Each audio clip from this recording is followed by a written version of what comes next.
time for Inside BBI with John and Eric live.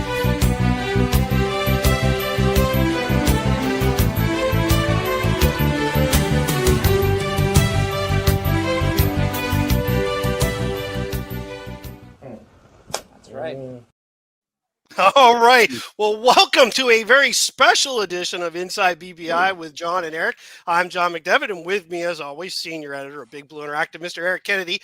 But we also have some other guests. Tonight is our post-Giants draft roundtable, and I'm going to go around the horn, starting from up in the top right-hand corner, at least from my screen, top right-hand corner. We got Dave Del Cole from Scouts Honor. Down below, we have Dave Syvertsen. We're going to go with Cy because we got Dave. We're going to go with Cy. Everybody knows him as Cy. That's from Ourlads Scouting. And then we got Colin Lindsay from the Great Blue North Report. So first off, everybody, thank you for taking the time to be with us. It's been a lot of fun leading up to the Giants draft. We've now made it through the Giants draft. We've talked about the Giants draft, but we have not brought people together like this. And Eric, I know before we kick off everything, I'm going with a back off World Child. It's a India IPA, no political statements or anything like that. He does say War Child. Sorry, might be bad timing. Half of Weissen again from Perlenbacher. So there you go. So you've got something right off. Let's kick it off, because how we're going to do this, we want to have discussion. It's going to be a lot more free flowing. It's not going to be, hey, tell me about this per se. So you started off. You had a great idea, and let's kick it off. Yeah, well, I'd like to hear from all three of you guys on this, and that we're all Giants fans, and we all love the draft. And you guys in particular, it's your lifeblood. And if you could go back to the day of the draft before it started, and someone told you that the Giants came out with the 7 players that they got and only gave up next year's number 3 pick, would you? I'd like to just start. And we can start off with Dave Del Cole. Would you have been very pleased with this outcome, given that Carter, Dart, Darius Alexander, Scadaboo, and so forth? Are you pleased with the outcome? Yeah, absolutely. I mean, I think that as far as I'm concerned, this was a chalk draft as much as it could have been chalk, which the Giants have not had a chalk draft, in my opinion, in quite some time. So to see them hit on a lot of the positions that fans wanted, addressing needs, all those sorts of things in a good way without giving up too much draft capital makes a ton of sense to me. So yeah, I think overall it was probably best outcome. I do think that they had to draft a quarterback this year. It seems to me like that was a mandate. Not taking Jackson Dart at 3 is kind of an interesting concept to me, because if he was your guy, then how does that kind of factor into the equation here? You kind of roll the dice. What if you didn't get him? You didn't find a trade partner to come back in. Then the other quarterbacks going much later on. But yes, to answer your question, overall, I think it went about as good as it could have gone. They had a strategy. They went into it. They accomplished it. They addressed needs with value as it scaled throughout the draft. So overall, I think every Giants fan's pretty happy, particularly when there were no throw the remote picks, as BBI likes to say. And Colin, I haven't heard you weigh in on yet. I don't know if you've done your post-draft overview of the Giants on your site yet. I haven't seen it. If you have, maybe if you have, you can let people know that you've written one, because you usually have a post-draft. But what were your thoughts on it? Yeah, no, I thought it was a really good draft for the Giants. I did not write up a review in the end, because so many people did. What I did was we picked the 6 best drafts, as we do every year. And this year the Giants were on it. And so we wrote a little bit up there. It was a kind of a neat draft. Over the years, what I tend to do is I'm mostly covering just the draft, but I'm always following it as a draft fan, as a Giants fan. And I keep a little running list of my own short list for the Giants, 7, 8 players. The guy comes off, I add a new guy. And it just seemed like for years, nobody ever came off my list when the Giants actually came to pick. And last weekend, everybody was on my list, kind of a thing. In fact, Mabo was the number 1 guy on my list at the time. I really like those 2 7th rounders too, because we kind of picked them out as potential sleepers. The other thing that I kind of like about it, that what tends to happen sometimes when you have a draft like the Giants have, when you've got the 3rd pick overall, I think most people for quite some time had assumed it was Abdul Carter. that when that happens, you just tend to look at the rest of the draft and you forget that you got the guy third overall, who we thought was the best player in the draft. Travis Hunter, best college player, but I think that we sort of felt that Carter was the best player. So overall, this was a really, really good draft. And I compare it too with Shane's first draft, if you guys remember back to that one. And the players were coming off the board, and I'm saying, who? Really? What? But, these were professional picks. It was a really good job, I thought. And Cy? He's speechless. You're on mute. You're on mute. He's speechless. First time ever. Yeah. Yeah, I mean, to echo what these guys said, you have to come away from this draft as much as you can at this point and say it was a positive weekend for the Giants. And most teams are going to say that. But it's really easy to believe the Giants when they say, all right, they hit a couple home runs in terms of what they really needed to do to put a bow on this offseason. I think when you mesh this draft class with what they did in free agency, it gets us back to what everyone wanted at the end of this past season. Another identity. What is the next identity of the New York Giants? That's the word I used right after. It's a use I have probably overused throughout the pre-draft process, but I truly believe that's what the Giants are missing. That's the bridge between mediocre / bottom tier in the NFL and where they can be in the future. Is what are they trying to build with this roster? They didn't know in 2022 what to do. Then they, unknowingly won a playoff game in Minnesota, which really probably set them back. And I actually think Joe Schoen had a plan in place, but that actually might have thrown off the plan. And now that they've back to the bottom of the barrel, starting over, they invested so much into this defense with the two free agency signings, some in the secondary, a couple of depth signings up front. And now you add Abdul Carter. This is the ideal situation for an Abdul Carter. He could have went to Cleveland. He could have went to Jacksonville, New England, based on what the Giants did. This was the ideal situation for a prospect like Abdul Carter, a joker type, a guy that can move around, a guy that can be, you have no idea where he's going to line up on 3rd and long. And you wouldn't necessarily say that about other teams because of what the Giants did in free agency. So I think the draft class, we like the players. I'm sure we'll talk about them, but it put the bow on the offseason of creating this identity that the Giants desperately needed. Well, I'd like to just address something that Colin said.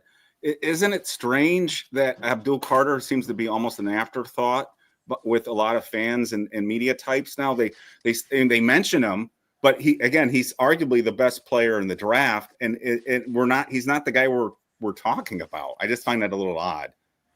He might end up being the best player on this defense within the next 2 to 3 years. Think about that.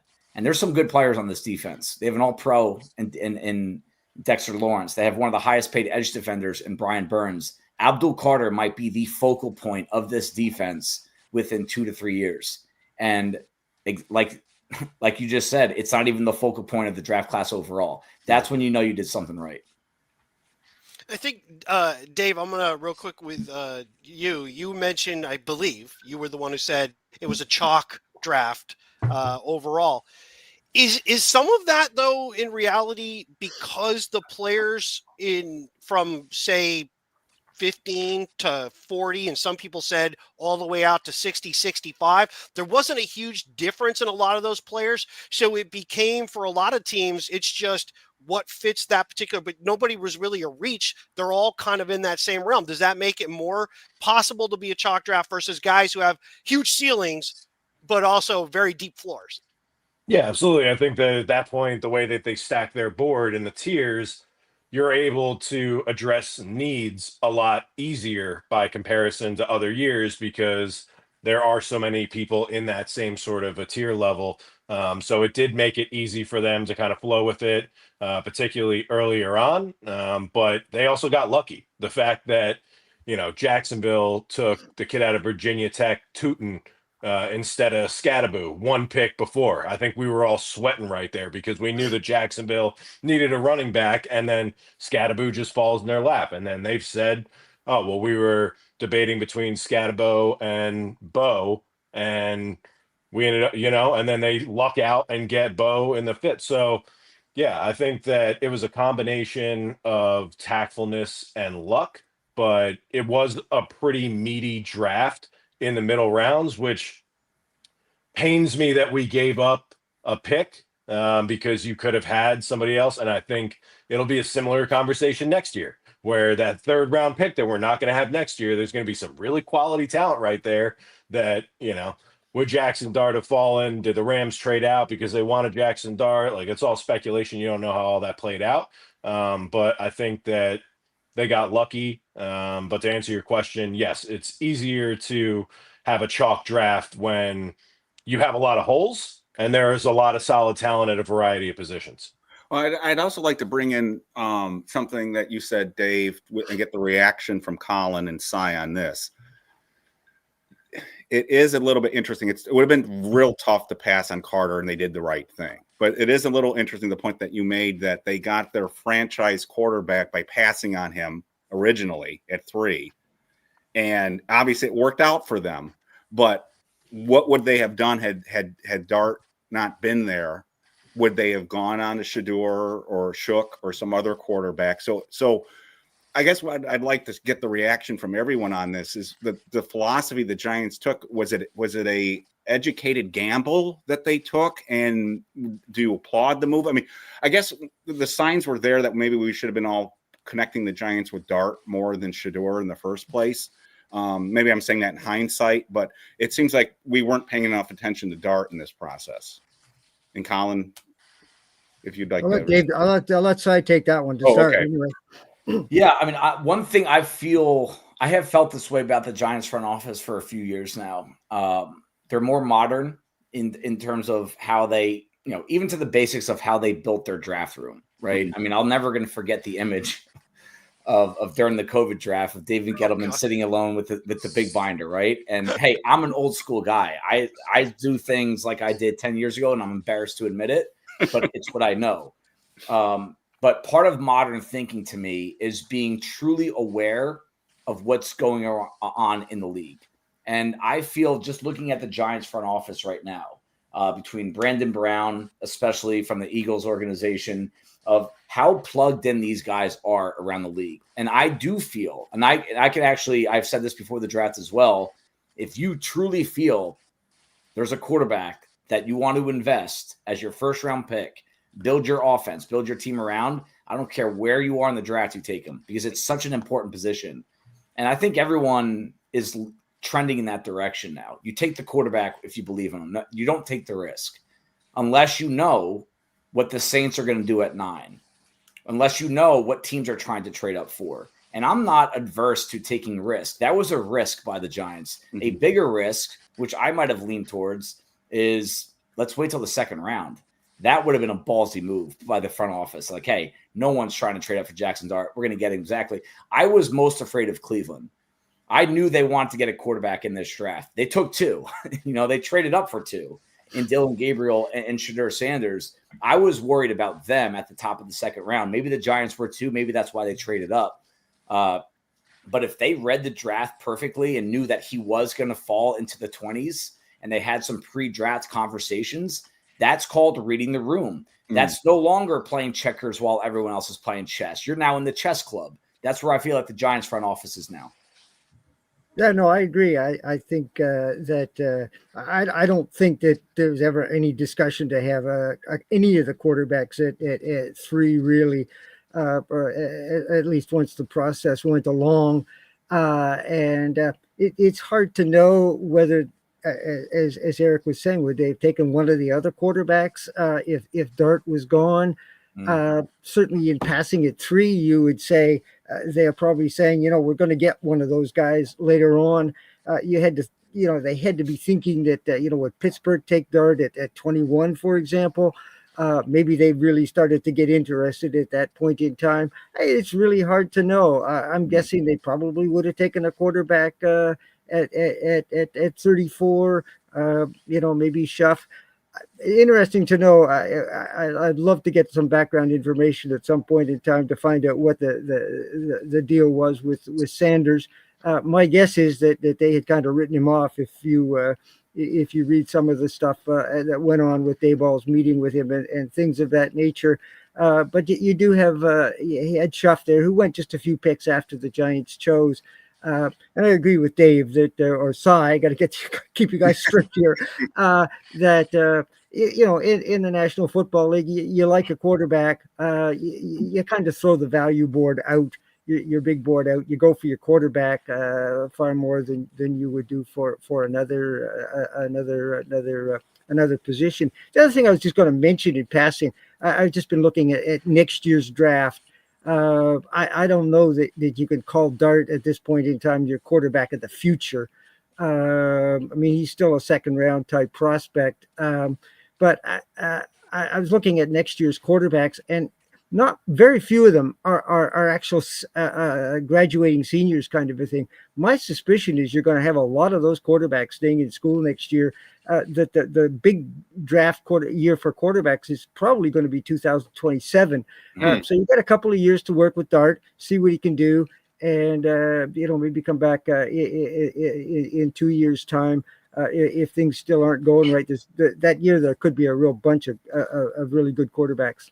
You're teasing my last question before we get off. I want to stick with this. I want to stick with this thought real quick because Cy brought up a good point, and so I want to kind of ask the three of you your opinion on this.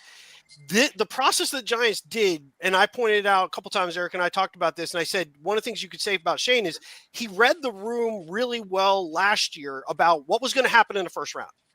But the Giants gambled on the fact that, okay, if we take Neighbors, maybe one of the other quarterbacks might be there come later on, and all the quarterbacks went in the first round. And the Giants didn't do anything in the offseason to kind of create a parachute in case that scenario happened. This time around, we doubled down on two veteran quarterbacks in free agency. You weren't forced to then make that move. You can now play the room the way you did. Let it come to you. If it didn't work out, you weren't forced to. Thoughts on the difference? Really, draft-wise seemed the same, but it seemed like the offseason in free agency was run much differently this time around. It's a great point, John. I think the free agency, what happened in free agency is now it's getting lost in terms of how much better this draft looks because of what they did. I mean, Jackson Dart, in my report, I wrote, this is a guy that could easily be the best quarterback in this class, but he should not see the field in 2025. Maybe at the end of the year, week 16, 17, 18, throwaway games. I believe that. And I'd love to get your opinions, everyone's opinions on that. Should he see the field this year? Should he be in contention for the starting role week 1 if he really starts to blow up over summer? I believe this is the kind of guy that the flashes are better than everyone else's flashes in this draft class.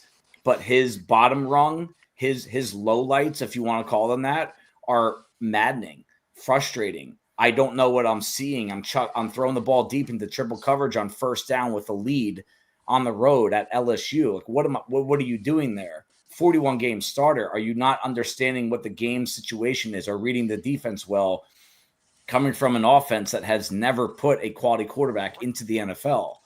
These are all questions, but you can get a lot of that figured out if you just say, hey, let's put him on the Jordan Love plan, the Patrick Mahomes plan, and you're not starting week 1. We're making that decision. Signing not just Russell Wilson, but also Jameis Winston minimizes almost to zero that he could be on the field early on, because it's going to happen if they don't sign Jameis Winston and they only sign Russell Wilson. It's going to happen. Russ has a couple bad picks week 3. Fans start chanting Jackson Dart. Yep. But no, he's not even the second string at week 1. So I think, John, that's a great point that the free agency really fed into this draft. There's a lot of cohesion in this Giants offseason. What do you think, Dave? Well, I think that addressing quarterback was of the utmost importance. We know from the tail end of the season that the front office had to meet with ownership and plead for their jobs, essentially, and present a plan that ownership was bought into. And a big facet of that had to stem from the quarterback. The quarterback had been such a pain point for such a long time and is such a pivotal component. And you can't put all your eggs in one basket, because that's what they did with Daniel Jones. And it didn't turn out well at all. And they tried to re-sign Tyrod Taylor, and then he goes to the Jets, and then they pick up the scraps of Drew Lock, and then that didn't work, So making sure that they address that position in a multitude of ways made a ton of sense and did give them some flexibility. When it came to the draft, they obviously like the demeanor of Dart. I've been pretty vocal about the fact that I was not in love with any of the quarterbacks in this class. Granted, what they needed to accomplish what they were looking for, Dart fits the mold of what they like. I think his ceiling is sort of a Baker Mayfield type, where you have that gritty demeanor, the competitive edge. He keeps you in games. He gets the offense hyped. You're competitive, which we haven't been in a long time. Is he going to win us a Super Bowl? I highly doubt it. I hope he proves me wrong, right? But at the same time, I'm realistic about it. Where I've been in the seat of punt on quarterback, they couldn't afford to do that because their jobs are on the line. They needed a bridge. They needed somebody that can give the fan base hope. The fan base is pumped right now. There's no denying that, right? Everybody's like, wow, we've got a couple vets. If they don't pan out, we've got a rookie. To Sai's point, it's going to be incredibly interesting how much everybody in the media and the fan base are clamoring for Jackson Dart to hit the field. And that's really going to be, because if he gets thrust out early, it's going to be Dayball's call, right? When he plays them, how he plays them. I'm hopeful that it ends up being latter half of the year, if at all this year. I'd love for him to redshirt a year, digest the playbook a little bit more. Seems like he's a high IQ guy, and it's learning the playbook is not going to be that difficult for him, but learning the playbook and actually being able to execute the playbook are two completely different things. And understanding an NFL defense versus a college defense, two completely different things. So I think they had to address the quarterback in a variety of ways, and they did that. Yeah, I have a slightly different take on it. Even going back to last year, they clearly wanted a quarterback in the draft last year. And they, had targeted the three guys who went 1, 2, 3. They would have traded up if they could have. Once they failed there, I think they saw two options. Number one, we can stick with Jones, hope that he bounces back to the form that he showed in 2022, and take a wide receiver and give him some weapons. Or we can take a flyer on one of those other quarterbacks and, put him into the same situation that Jones was in, which was not to have too much around him. So I think they chose that first option. And, midway through the season, even though supposedly Shane and Dable were on the hot seat, they cut their starting quarterback. I almost had a feeling that at that point in time, they knew they weren't going anywhere. They were pretty safe anyway. This year, going into the off season, I think you looked at the draft class like a lot of people are talking about here, and there really weren't any elite quarterbacks. Let's go out and get some veterans, do what we can in the quarterback, maybe even punt it to the next couple of years. But we're covered off now with a professional quarterback who we can win games with, and carry on that way. So I agree with Dave. I don't think Dart's going to see the field anytime soon this year. Maybe we get into the second half of the year and we're running 2-7 again. He gets some playing time, or those two guys get injured. But clearly, Jones, Wilson brought in to start. Winston's going to be your backup, and Jackson Dart, who's a very talented kid, has a great work ethic. But as Dave said, he's got a lot to learn, a lot to develop. And, he's going to have that chance to sit back and learn from a couple of professionals, and we'll see how it all ends up at the end of the year. I'm certainly excited just to see how it goes. Before we hit the next three players, because I think that sets up the draft really well, I do want to get each of you to weigh in on this. I kind of see this pick also being, for better or worse, it's Dable insurance. You can't fire him at this point, right? Unless it's a disastrous outcome, because he picked the quarterback. You got to give him, and if Dart's not playing this year or hardly playing this year, and he handpicked this quarterback, you can't fire him, right? Now, Jackson Dart pretty much solidifies the fact that Daboll is going to be the coach in 2026, unless they're 0-18 and there's there's terrible stories around the Giants, which I don't know if anyone forgot what the schedule is going to looking like for next year. It's going to be a tough year with a lot of good opponents on that schedule. But we talked about this, I think, a few times prior to the draft, that a first-round rookie quarterback, whether he starts or not, essentially will save these guys a job next year. And I think that's part of the thought process of getting not one, but two veterans to make sure that he doesn't start the year. That's why I'm pretty stubborn about the fact I think there's no shot, no matter what he looks like over summer, that he starts the season as the quarterback.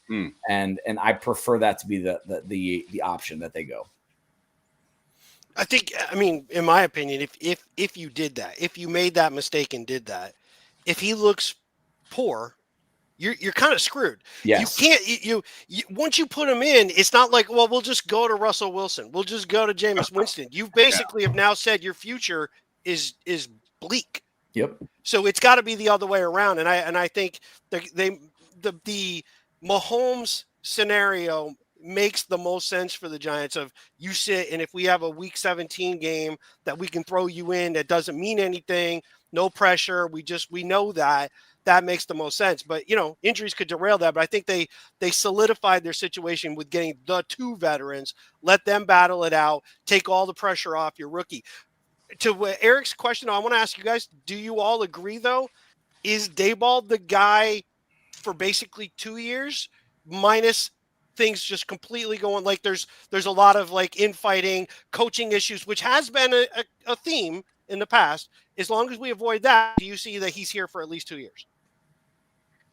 Yeah, for sure. They were on the hot seat last year.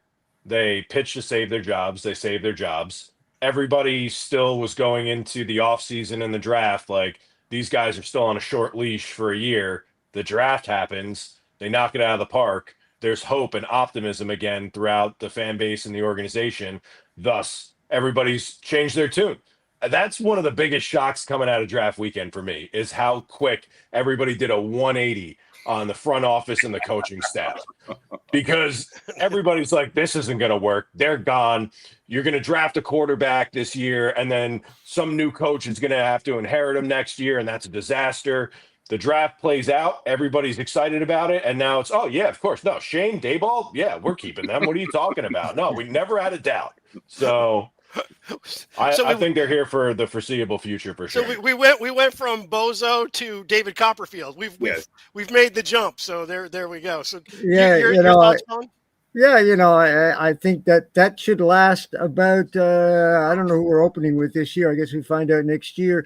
But I think that optimism will last about 10 minutes into the first game if we start like we had the past few years, getting down 14-0 before the first quarter is half old. I have no idea how all this is going to play out. It's going to depend on the record.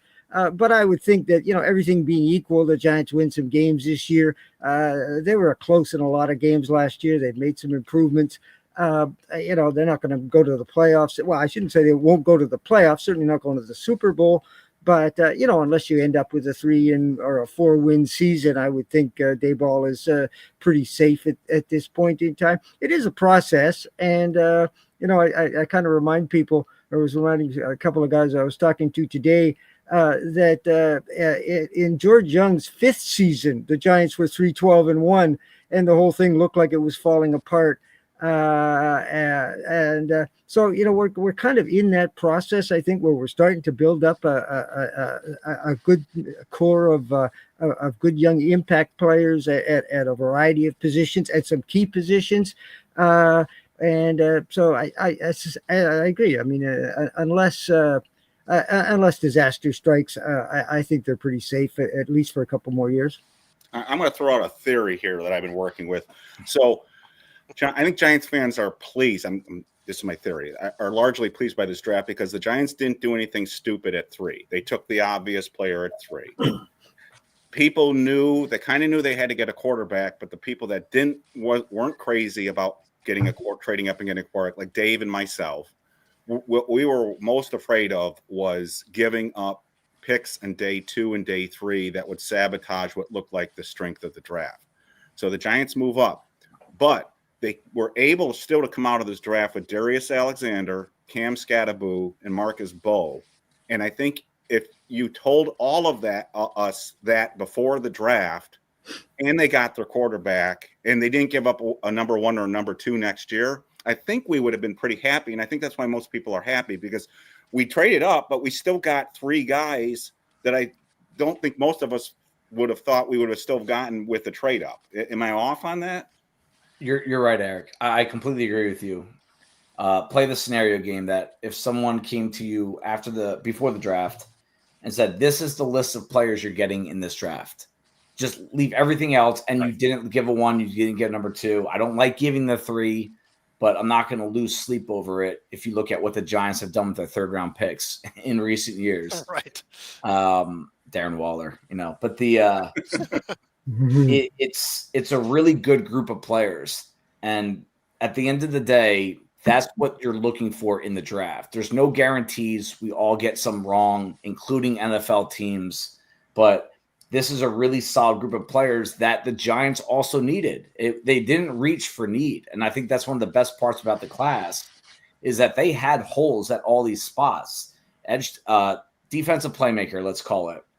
Quarterback, running back, another D tackle next to Dexter Lawrence, a lineman that has some inside-outside versatility.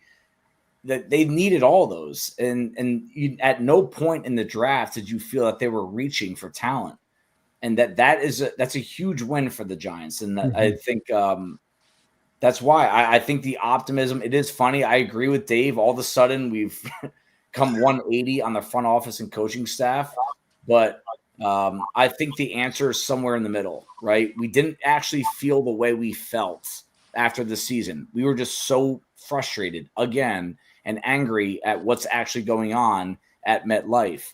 But we're also probably should not be as ecstatic as we are right now, because none of these guys have accomplished anything in the NFL. And so the answer is going to be somewhere in the middle, but there's nothing wrong with saying, hey, we're on the right trajectory right now. And I think at the end of the day, that's the only thing a fan could ask at this point in the season. Are you on the right path? And there's a lot of reasons to believe that the Giants are on that path.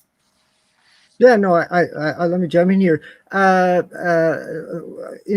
terms of the trading away of those 2 picks, I went back and I kind of held my breath a little bit, and I said, okay, who could we have gotten had we stayed at 34 and not taken a quarterback? And who would we've gotten at 99? And I didn't come away thoroughly impressed with the choices. There were some good players there, but there's nothing to write home about. As to what Cy just said, also remembered, back in 2023, we thought we had a pretty good damn draft. I certainly did, with Banks, with Schmitz, and with Hyatt.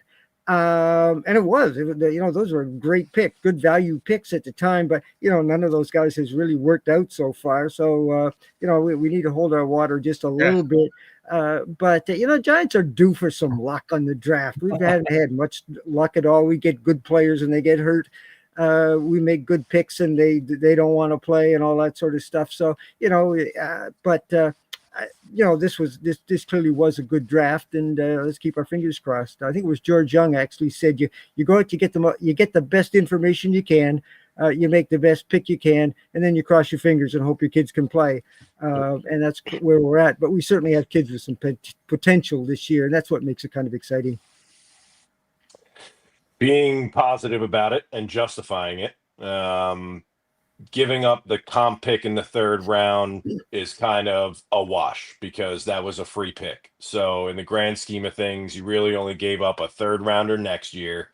And I think what also helps the Giants' case in this context was the Falcons giving up a 1st-1 pick later, because then that created the narrative of Joe Schoen fleeced somebody and got away with murder, giving up 2 third-round picks by comparison to a 1st for the pick right after. And granted, the Falcons' 2nd-round pick was further down, so they had to overcompensate a little bit there. The value chart is a little bit different in the grand scheme of things. But, overall, Again, I think that they had to force a quarterback selection this year at some point in the draft.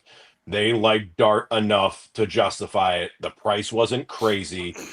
And you could say 99 was a wash pick because it was a comp pick. So you're really only giving up a third rounder next year. And if you have a certain level of conviction in a quarterback, only having to give up a third rounder next year, when if you punted on quarterback and you didn't get a guy in the first round and then you take somebody in the third round next year, like, how does it line up? Okay, I get it. Would I have done it? No, I would have liked to retain my picks, have more swings of the bat, see if Dart, like Cy said, take that risk, see if he falls to me in the second round. If he doesn't, whatever. And then particularly how you see, I mean, hindsight's 2020. You see the Howard, McCord, yours fall into the 6th, 7th round. I mean, that's tremendous value. Shador in the 5th, which I think he was off the board. So that's, semantics anyway. But yeah, overall, they came in with an intention.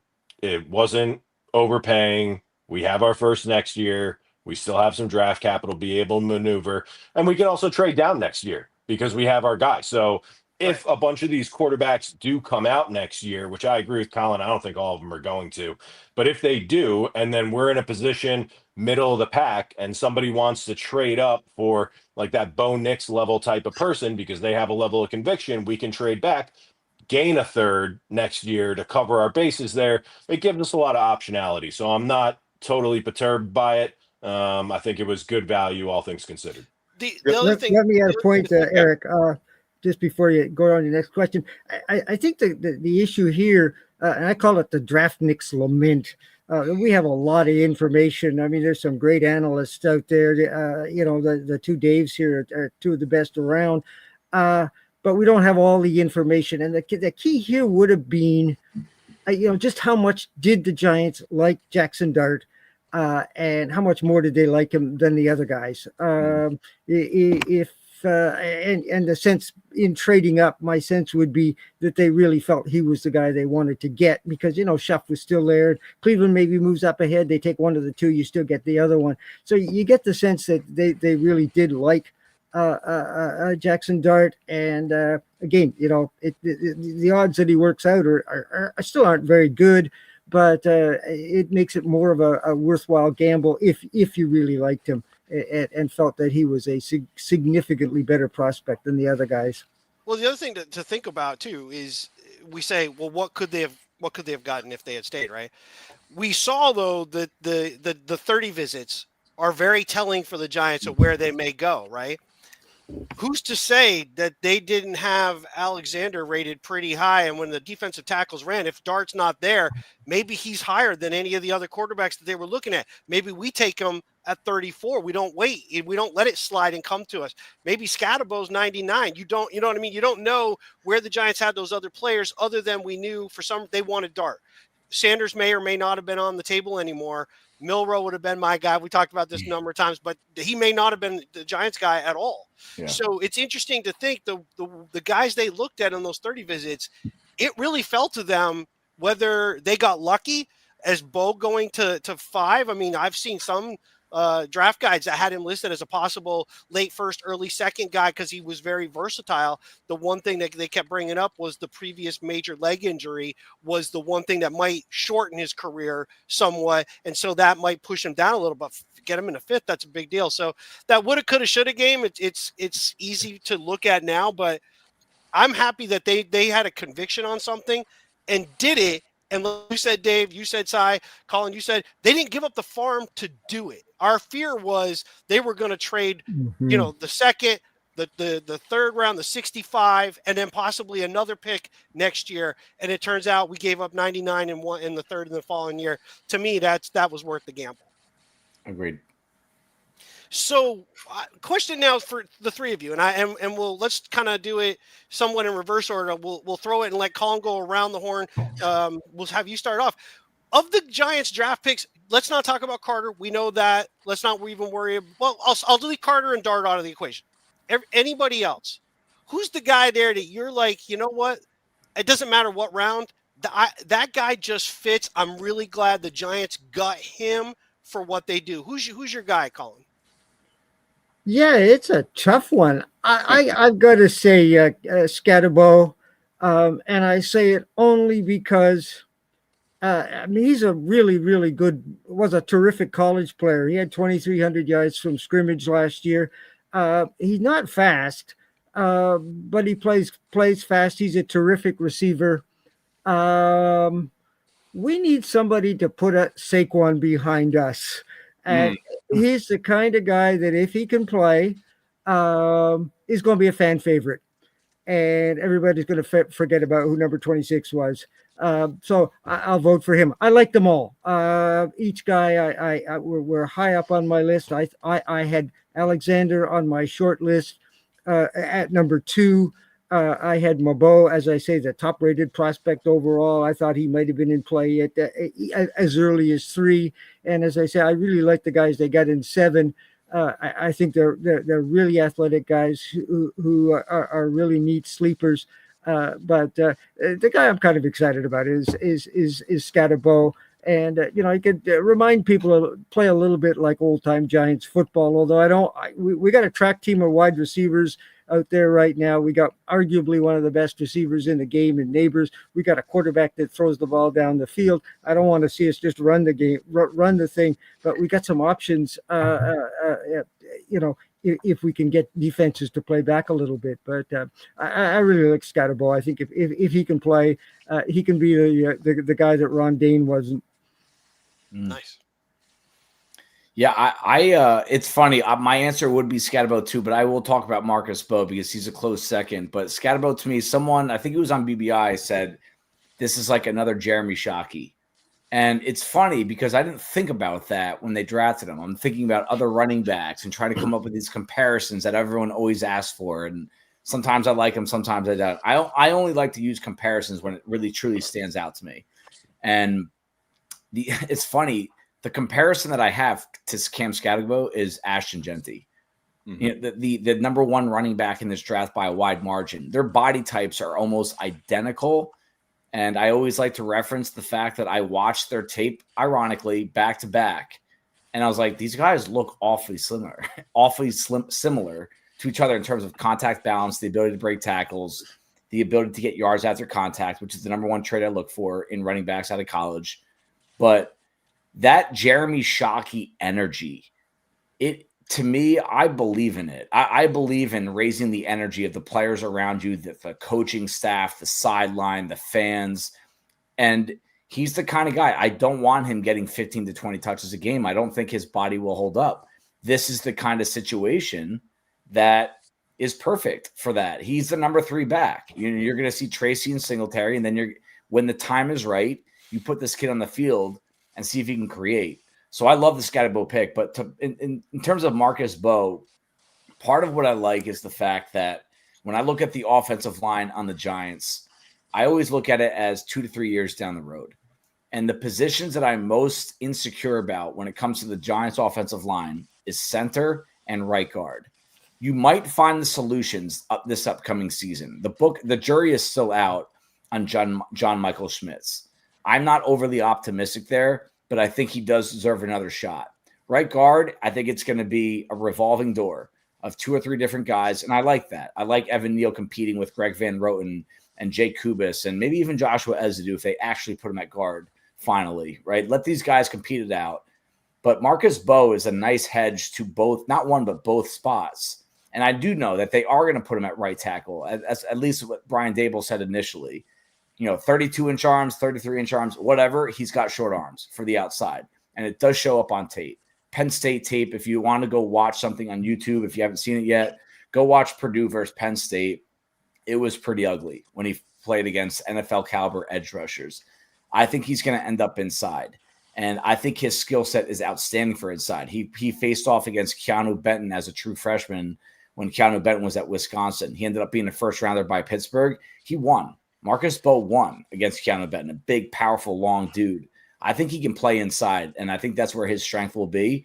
I like the value of getting a 5th rounder that is going to be able to play multiple spots. He did work at center in the pre-draft process, and no matter what ends up happening on this offensive line in this upcoming season, the Giants are probably going to have a hole at one of these 3 spots, right tackle, right guard, and center.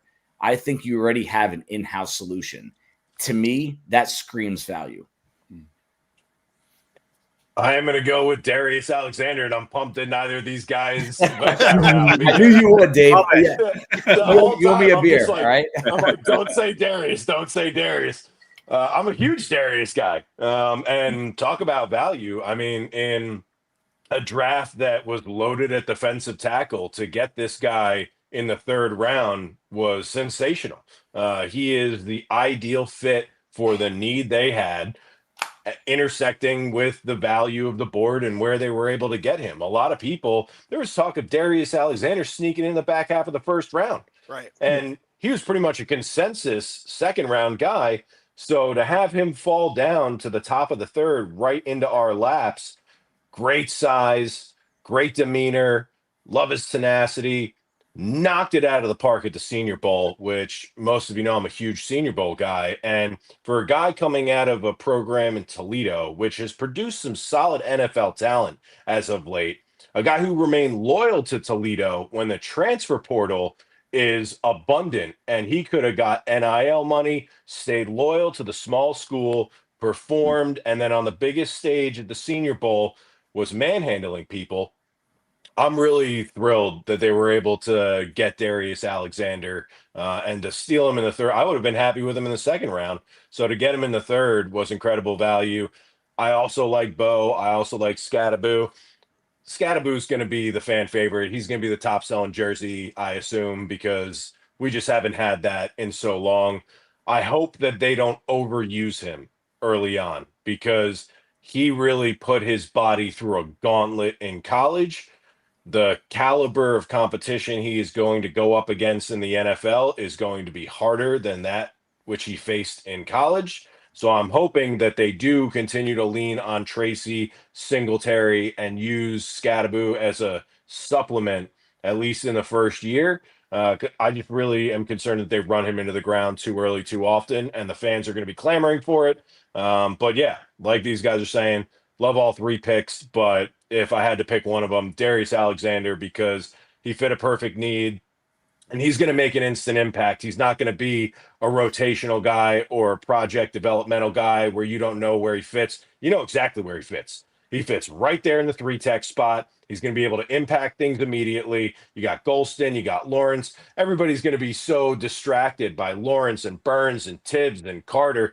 Mm-hmm. Darius Alexander is going to be an afterthought. So he's really going to be able to make a splash pretty early and often, in my opinion. 3 quick points. Colin, great point on, I didn't even think about that, about Scattaboo's sort of changing the narrative on Saquon leaving. I didn't even think about that. That's a fantastic point. Cy, I just saw Todd McShay do a podcast or YouTube program on what did they get wrong leading up to the draft in terms of why certain players went later or earlier than they thought they would. And they talked about Marcus Bowe, and they said something that you've been bringing up in your podcast visits, is they think that he could possibly end up at center at some point. And I know you've been saying that a lot too. Their debate on him was, again, the length isn't there, but they also wondered, you know, is he really got the ideal frame stature for a guard too? Yeah. So there was a debate even among the two of them about guard tackle, but they both agreed center. So I thought that was interesting. And then my last point is this, is you guys are getting way too pessimistic on our quarterback now. Now, again, I didn't want the quarterback, but I'm in my post-draft glow right now. I'm all on board with our new quarterback. I'm hearing you guys, he can't win a Super Bowl. I don't know. I'm all on board right now. The reason I say this is this: if they got this quarterback right, and that's a huge if they got the quarterback right, this is a historic draft, right? I mean, get Abdul Carter, and if they got the quarterback, I mean, I'm going to be a little more positive than you guys with the quarterback here. He's a second round quarter. I hate saying it, but I've said it from and this is just my personal opinion. I feel like I always have to put that out there because they got called out for saying that's not a fact, but he's a day 2 quarterback to me, and it's hard to get excited about a day 2 quarterback. And you know, we can bring up missed evaluations that I've had and we've had in the past. And at the end of the day, the situation dictates a lot of what the result ends up being with these quarterback prospects. Josh Allen was a day 2 quarterback for me as well. So we can hang that over my head all day if we want. But to me, Jackson Dart is a day 2 quarterback that the Giants drafted in the first round and gave up 2 extra picks to do that for. And I'm not against it. I actually think it's kind of cool that they did it. I'm excited too. But if I take off my Giants fan hat, if someone else did that, if the Steelers or the Browns did it, I'd be like, whatever. They just traded up for a day 2 quarterback. But that's I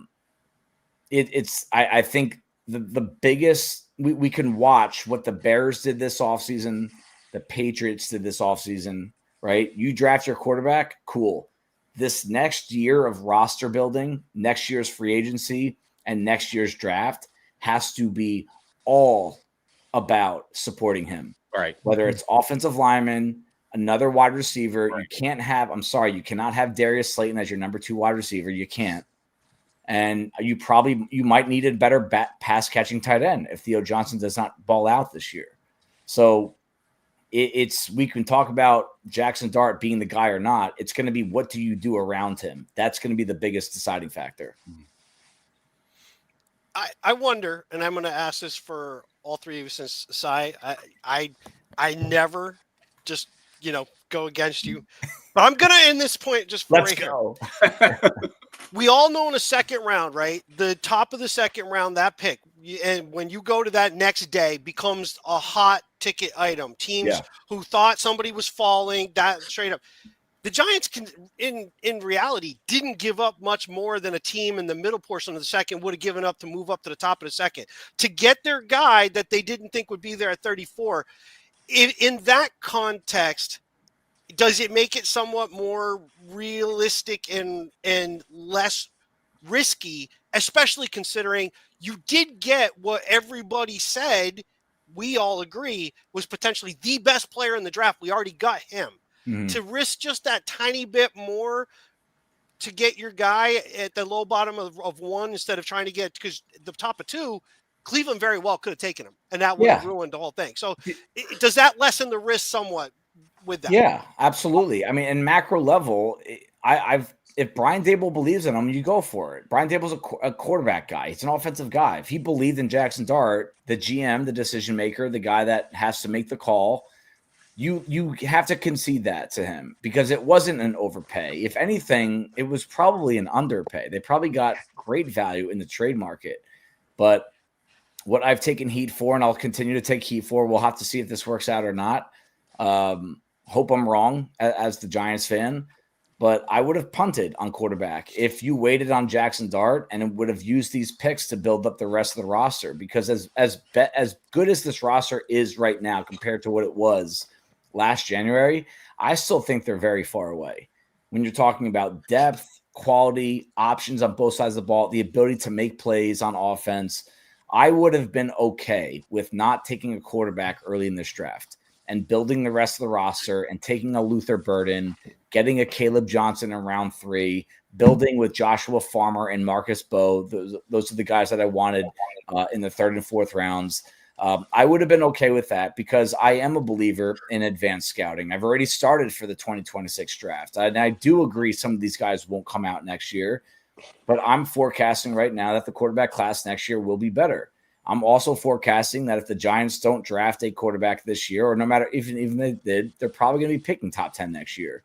So, to bring us back down to earth and maybe create a little bit of division on this panel and have some fun back and forth, I think the move should have been to not draft a quarterback, let alone give up multiple day 2 picks for that guy. In that, I think that Giants fans have lost track of how valuable day 2 picks are, because they've been so bad at drafting day 2. I don't even like talking about it anymore, because it's so bad what they've done rounds 2 and 3. But when I look at the rosters around the league that are always in the playoffs, they crush. Giants are pissed. They're calling your phone right now. I have no idea what that was. Day 2, they always crush it. And that the Giants have now taken 2 bullets out of that gun for a quarterback that's a day 2 quarterback. So we can be excited about it. But macro level, my opinion is that they should have punted on quarterback this year. And we can record this and run it in my face. If Jackson Dart is holding up a Lombardi trophy, I'll be celebrating with you guys. Let me throw and again, it was 6-1, half a dozen or another. You can make good cases for both approaches. Let me throw this one out then, that there's not a contender in the National Football League right now that does not have a really, really good quarterback. They're hard to find.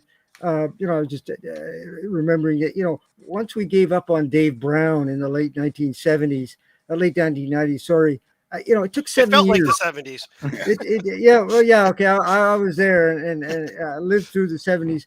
As I've said before, I never had a problem with it. I was a draft guy. Okay, who are we picking this year, kind of a thing. Anyway, once they gave up on Dave Brown, it took 7 years before we ended up with Eli and cycled through a whole bunch of guys. But you got to have a quarterback, and you can't. You're not going to get a quarterback if you don't start taking quarterbacks. And I'm not sure over the past. I know we've heard the old. The issue with Jones was they held on to him for too long. There weren't really a whole lot of guys that we passed on, but and it certainly wouldn't surprise me if they got a shot at a really good quarterback next year, if there's one there, that you go take them. I don't think there's this great commitment at this point in time to Jackson Dart that you would do. Say had you taken Shadur at 3, or ended up with a Cam Ward or one of the guys from last year. I don't think that's going to preclude you from taking one. And remember, even if he's not played in the season, he's going to play pretty much, I would think, in the preseason. They're going to work with him every day for 6 months, and they're going to have a pretty good sense of what's there. So, he may not be the only quarterback we take over the next little while. The probability just isn't all that high with a quarterback. And again, with a quarterback, you're looking for somebody who's really good. It's not like getting an offensive guard that you're going to plug in there and, okay, we're okay there. You want somebody who's going to be as good as Josh Allen and Mahomes and Jaden Daniels, or at least reasonably close to it. Because if you don't have a guy like that, you're probably not going to compete for Super Bowls. Yeah, I agree. I think I had a conversation with Paul Dottino on my show before the draft, and it was a spirited debate of sorts where I was saying punt on quarterback, and he was saying they got to at least have some sort of a bridge, whether it ends up being a perennial backup or whatever. There needs to be some youth in the room. There needs to be some optimism around the position. They have to do something there to change the dynamic of the way that it's been for the last however many years. So, like Colin is saying, I don't think that taking Dart dictates they can't take another quarterback next year, the year after that. If Dart sits this year and then plays next year, starts next year, you get a pretty good read on how you feel about him next year. You're probably not going to take a quarterback next year since you just allocated a bunch of capital to a quarterback this year. But then 2 years from now, you can take another quarterback. If you want to take a developmental guy like some of these teams do later on and hope you strike gold, great, you can do that too. But realistically, they had to bring in a quarterback to bring some youth into that room. They were sold on Dart. They rolled the dice and were able to pull it off. Love the cojones there. But yeah, I don't think that Dart is necessarily the right long-term solution, but he at least bridges the gap, gives the fan base hope, gives Dayball somebody to try to mold and develop. And if it works, great. If it doesn't, whatever, we'll address it down the road. But I understand the argument of punting on a quarterback this year in hopes that some of these guys come out next year. What if they don't come out next year? Or what happens if Russell Wilson or Jameis Winston somehow miraculously lead us to the playoffs, right? And then you're not picking at the top, and then you miss out on the quarterbacks again. And then what are you going to do? Re-sign Russell Wilson? Like, there's all sorts of ifs, then, buts that we could go down.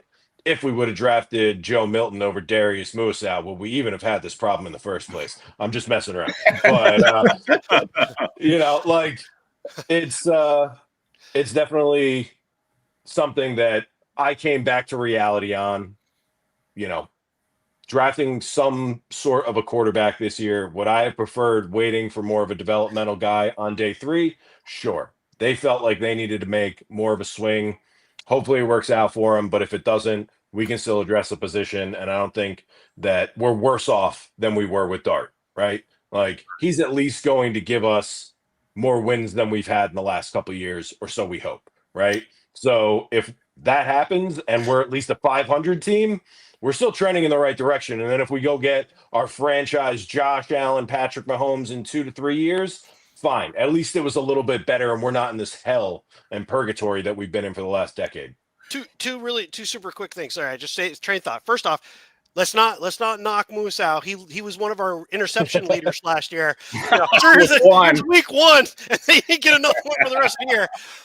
Of the quarterbacks, and I don't want to beat the Dart thing into the ground, so I just want to ask this question for you guys. Of what Dayball likes to do, right? What we think he likes to do, what he looks for in a quarterback. Of all the quarterbacks besides Ward, because he was already gone, was Dart the one guy that did make sense for what he wants to do, regardless of trade up or second round? Or there was somebody else that you think that guy might have been more like what he would run and we could have gotten him later? Good question. I think he had the most upside for what they want to do. Yeah. Because he fits the system. Yeah, go ahead, Si. No, and he's a gamer. He's tough. Georgia game stands out in my head. Watching him get his ankle mangled, I think it was on his first drop back, and he ends up winning on the road there and played. He didn't play great, but he dogged it out. That's the term that Dayball used last year, right? I want dogs, right? I want competitors, and he is everything about him, and he's a risk taker. I just talked about him earlier about he kind of throws into triple coverage. Well, there were times that Dayball clearly wanted Daniel Jones to take more risk, to not be so afraid. And he likes an athlete that can run and he can manipulate the defense a little bit with the ability or threat to run. We saw that in 2022. Jackson Dart is a better athlete than people think. You'll see too. I mean, everyone will see he's a very good athlete. Very stocky build too. He's a 220 pounds ish, but his wingspan is about 4 inches smaller than everyone. It's actually funny when you look at the combine spreadsheet about size metrics. And that to me, I like that. That means he's very compact. I think, Dave, you used a Baker Mayfield comparison earlier. Very similar body type, very similar competitiveness that if put in the right situation, it can make everyone else better and kind of raise the floor of what this team is competitively. I mean, there's nothing worse than watching a bad football team that seems like they don't care. And we've seen that a few times. So he's raised the floor in that regard. So yeah, to answer the question, John, I thought Shadur Sanders was the guy, but apparently he blew his interviews in more locker rooms, more meeting rooms than just one. I think Brian Daboll's lack of preparation did not pick up on some of the preparation notes that they have. That got output in the public.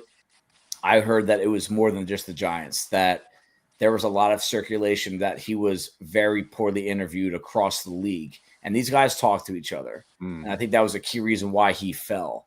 To me, leading up to that process, I thought Shadur was going to be his guy.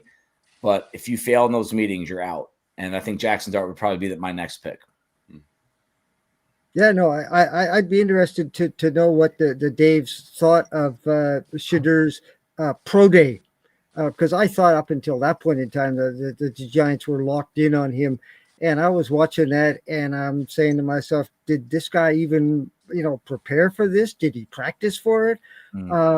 He just looked like he was out there tossing balls to my grandson kind of a thing.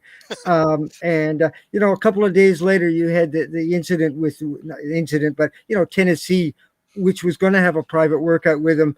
It just got canceled. And nobody was saying anything. I thought that was a red flag that there's something going on here. So I think it came down to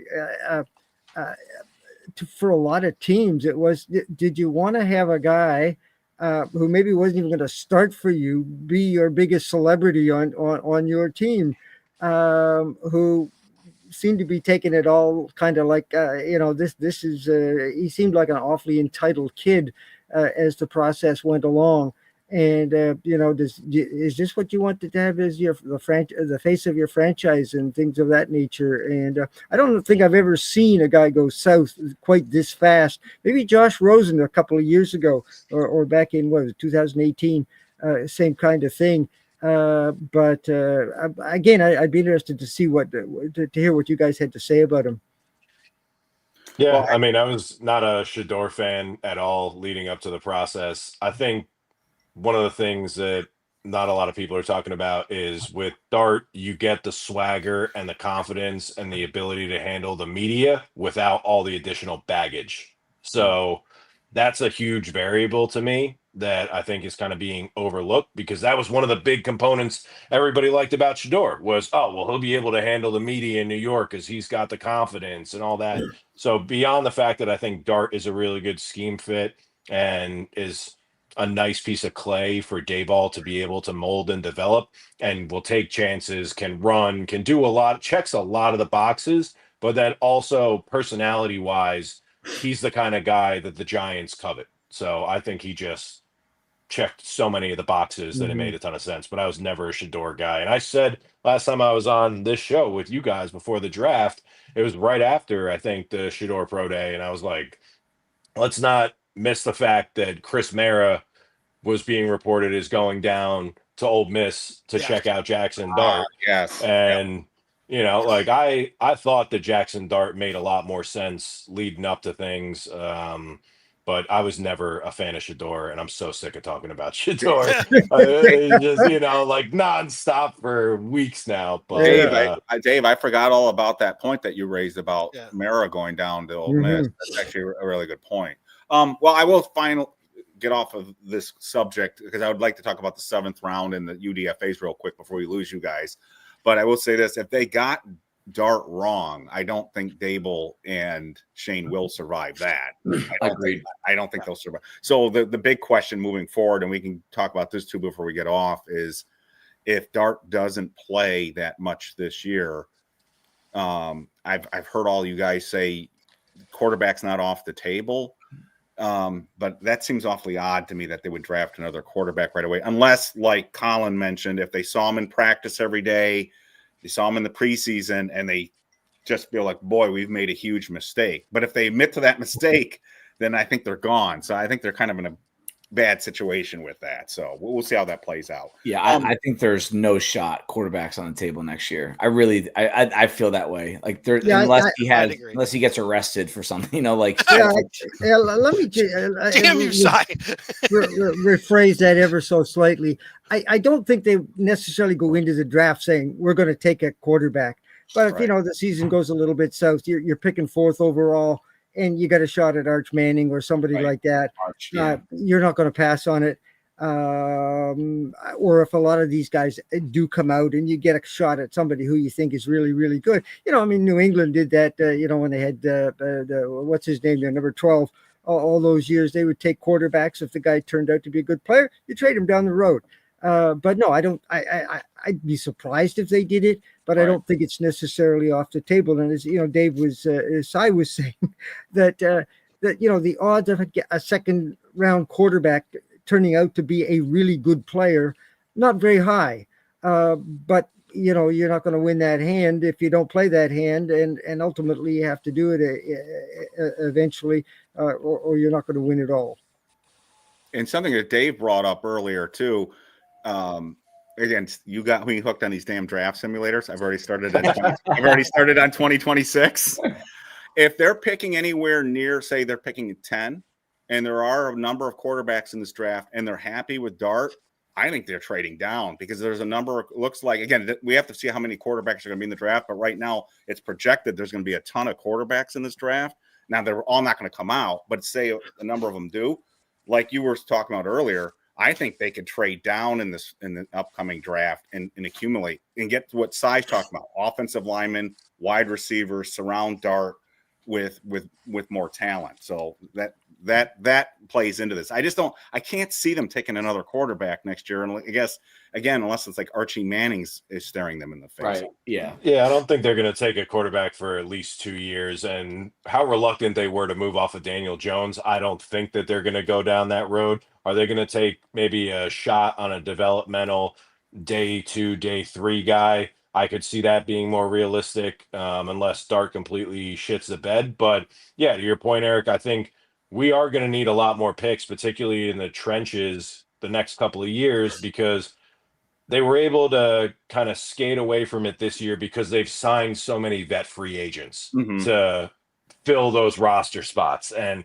I was hoping that they were going to address the offensive line a hell of a lot more. But then when I go back and look at the Ourlads depth chart, you see that there's just so many bodies already there, and you can only have so many people. So they've already allocated too much, but those aren't long contracts. So those guys are going to turn over the next 2 years or so, and they will be able to make those investments, but they're certainly going to need the picks to be able to do it.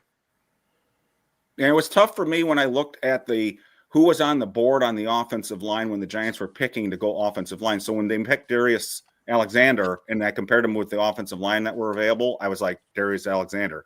When Scadaboo was there in the offensive line, and then we were all debating when Cy was on our show live, we were saying Marcus Bowe could be our pick at the beginning of the third day, and we ended up getting him anyways. So I can't really complain. I just didn't.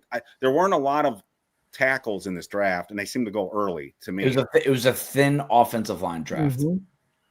Yeah.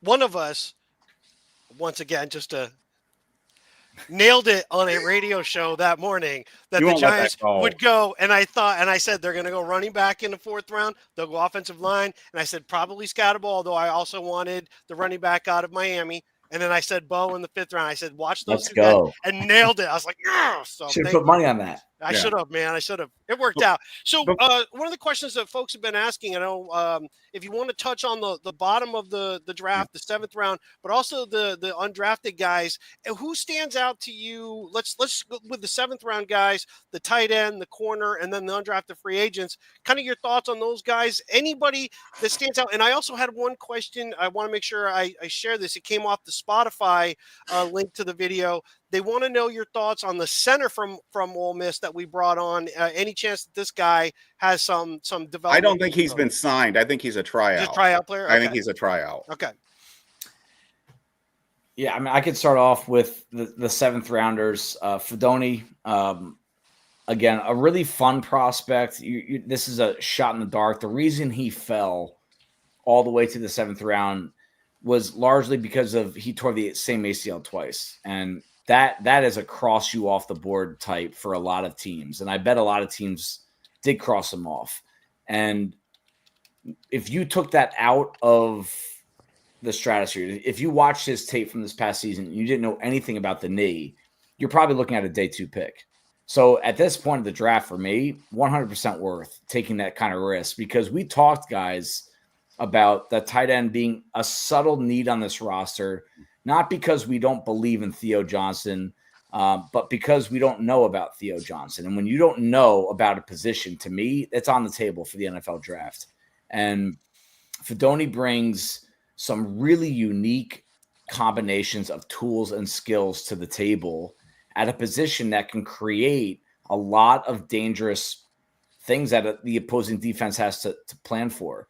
He's tall, he's long, he can jump, he can run, he's got enormous hands, he gets the ball away from his frame, and his tape in 2024 was quality. So this is a kid that right now I'm looking at the Ourlads depth chart, and I could say he's probably the 2nd most talented tight end on this roster. He's more talented than Bellinger. Manhurst is here to block. Dolchik, who I did like out of UCLA, but he hasn't shown much in the NFL yet. So this is a kid entering a position group on the Giants that could be a significant need. And this is what I talked about with Marcus Bowe. I like drafting into positions that might be a problem at this time next year. And that's what the other 7th rounder, Corey Black, brings to the table as well. Instead of always having to react to a hole on the roster, you can say, hey, we've been proactive and we have a couple of options ready to go. We've been with him for a year. They know our system. So I love what they did in the 7th round of the draft. I don't want to paint too optimistic of a picture here, but they drafted tools, rare tools, and they drafted spots that I think we're going to be talking about at this time next year.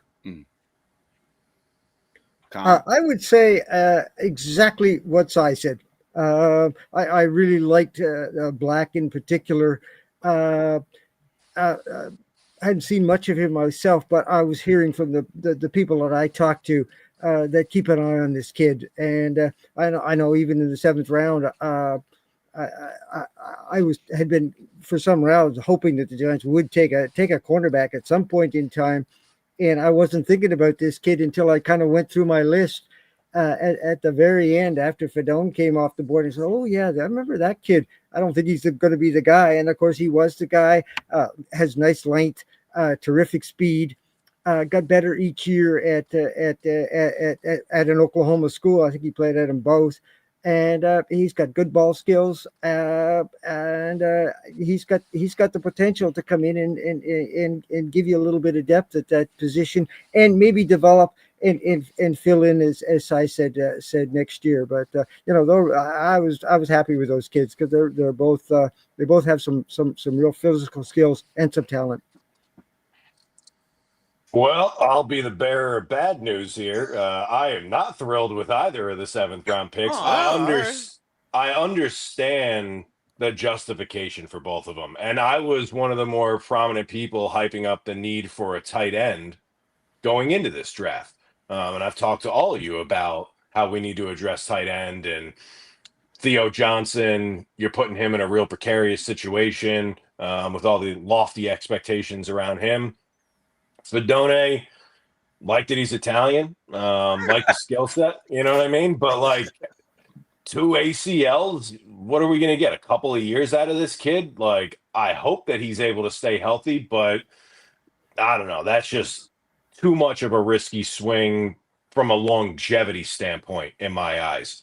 Corey Black, fine, whatever. He, I'm not one way or the other on it. He helps us out in special teams. I think O'Donnell Fortune, who we got as an undrafted free agent, which I know we're going to get to in a second here, is going to be a better pro than Corey Black. So the 7th round was where I thought we could have beefed up the offensive line with the Garrett Dellinger from LSU, the Connor Colby from Iowa, the Joe Huber from Wisconsin, which some of those guys end up going in the 7th round. Huber, Logan Brown was another guy like that at Kansas, the offensive tackle, which Huber and Brown both end up going to the same team. I think it was the Vikings as undrafted free agents. But I would have liked to see more of an investment in the offensive line there. But then again, when I look at the depth chart and you see the amount of free agency capital and bodies they have at those positions, I understand the justification to steer clear from there. It's just not what I would have done. I hope that Fedone has a 10 to 15 year career and knocks it out of the park. Luke Lachey was another guy who went in the tail end of the 7th round that a lot of people were super high on, the tight end at Iowa. So it was interesting to see Fedone go ahead of Lachey, because I think a lot of people might have had Lachey higher on their boards by comparison to Fedone. But look, the 7th round, you're spitballing. If you can get somebody that can contribute in one way or another, great. And if they buy you a couple of years and can impact something, like we haven't hit on 7th round guys, and I can't even tell you how long. So if these guys can do a little bit of something, great. I would have preferred it being in the trenches, but that's just me personally. Eric's rule is that you're not allowed to get mad about 7th round picks. I think I saw you side tweet. Did your guy Hinton go in the 7th round? Yeah, to the Eagles. And the Eagles, I saw you. Of course, right? Of course. Of course. So that gets to it. So he's an all-pro. He's an all-pro. So, and I thought there were some guys that we'll get to the Giants, but I thought there were some UDFAs with other teams that I thought were sure were going to get drafted even at tight end, and I thought this was a fairly deep draft. It seemed very deep draft. Yeah. So UDFAs, and I'm going to start with Dave on this because I know I saw you talk about this already, and you just brought up his name, Fortune. So you're Yep. sounds like you're most excited about him, right? Yeah, I mean, when you're looking at UDFA's, the context for me is who can realistically make this roster of the practice squad, right? And I think you're looking at O'Donnell Fortune, you're looking at Juice Wells, you're looking at Felton out of Virginia Tech, and you're looking at Makari Page. Like those are the four guys that I think actually have a shot at making the practice squad, the roster, what have you. But yeah, O'Donnell Fortune is a guy that I had an early day 3 grade on. Knocked it out of the park at the Shrine Bowl, defensive MVP, great player on tape. I don't know why he didn't get drafted. There could have been something behind the scenes that I'm just not privy to. 40 Yeah, times. he was a little slow on the 40 time, but like, I mean, all right, fine. Like, you still would think his ball skills would denote at least a day 3 investment from somebody. So yeah, I was shocked that he didn't get drafted, and even more shocked that they were able to sign him. He's definitely my favorite UDFA. So you're for again, we're Wells, Fortune, Page, and who was your fourth? Felton. Felton. Okay. Yep. Colin. Yeah, well, he kind of named those guys. And the other guy I would mention, just a little bit off the reservation here, is Trace Ford, who's an edge rusher, and he was a kind of a rising star his first couple of years. Got hurt, and really hasn't been the same guy since. But terrific athlete. He's 6'2", 245. He's got position versatility. He can play, edge linebacker. He can play in the middle. And if we're kind of playing cripple hitter kind of a thing here, which is often what you're doing, is just finding that guy in the rough. I mean, one of the things I keep a track of is the undrafted free agents on my site. And I spend a day on cut down day, and every team has one or two of them. It's amazing how many of the guys who actually make the team you never heard of.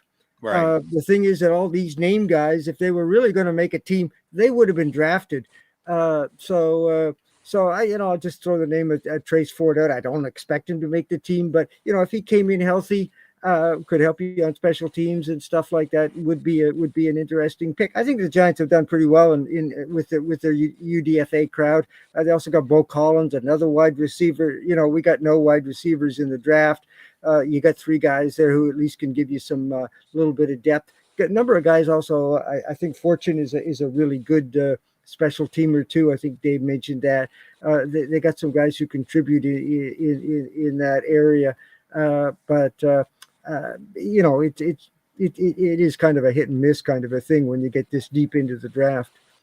Well, what's interesting about Ford was, like you just said, he was sort of very highly regarded early in his career, and he tore ACL in each of his knees, and I think he had a fractured kneecap. But at his pro day, he tested off the charts, so he seems to have been.